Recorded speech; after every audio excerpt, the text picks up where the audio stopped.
Spring onion மாரடைப்பில் இருந்து கூட இனி தப்பித்து விடலாம். எல்லோர் வீடுகளிலும் தினசரி சமையல் செய்வது வழக்கம்தான். ஆனால் நாம் தினமும் ஒரே சாப்பாடு தான் மாற்றி மாற்றி சாப்பிடுகிறோம்.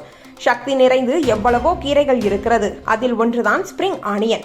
இதை நாம் உணவில் சேர்த்துக் கொள்ளும் பொழுது கிடைக்கும் நன்மைகளோ ஏராளம்.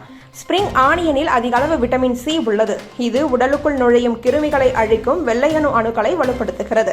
தொடர்ந்து ஸ்பிரிங் ஆனியனை உணவில் சேர்த்து சாப்பிட்டால் அடிக்கடி சளி, காய்ச்சல், தொண்டை பிரச்சனைகள் வருவது குறையும். இதில் உள்ள சல்பர் கலவைகள் ரத்தத்தில் சேரும் விஷத்தன்மைகளை வெளியேற்ற உதவும். இதனால் தோல் பளபளப்பாக மாறும், புண்கள் விரைவில் ஆறும், உடலில் வீக்கம் குறையும். ஸ்பிரிங் ஆனியனில் உள்ள பிளாவனாய்டுகள் கெட்ட கொலஸ்ட்ராலை குறைக்கும். இதனால் இரத்த நாளங்களில் அடைப்பு ஏற்படுவது தவிர்க்கப்படுகிறது.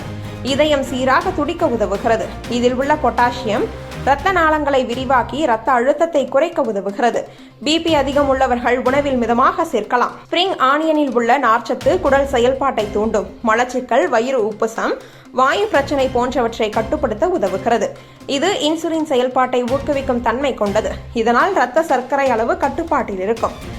வைட்டமின் ஏ மற்றும் கால்சியம் கலவை எலும்புகளை உறுதிப்படுத்துகிறது. வயதானவர்களுக்கு எலும்புரிதல் பிரச்சனை குறையும். இதில் உள்ள ஆன்டி ஆக்சிடென்ட்டுகள் முகத்தில் வரும் சுருக்கங்கள், பிம்பிள்கள் குறைய உதவுகின்றன. முடி உதிர்வும் குறையும்.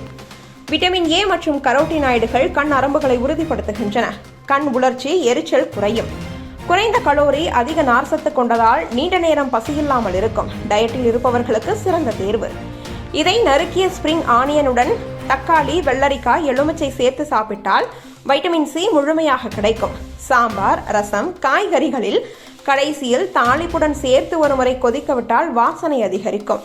காய்கறி சூப், கோழி சூப் போன்றவற்றில் சேர்க்கும் போது நோய் எதிர்ப்பு சக்தி அதிகரிக்கும்.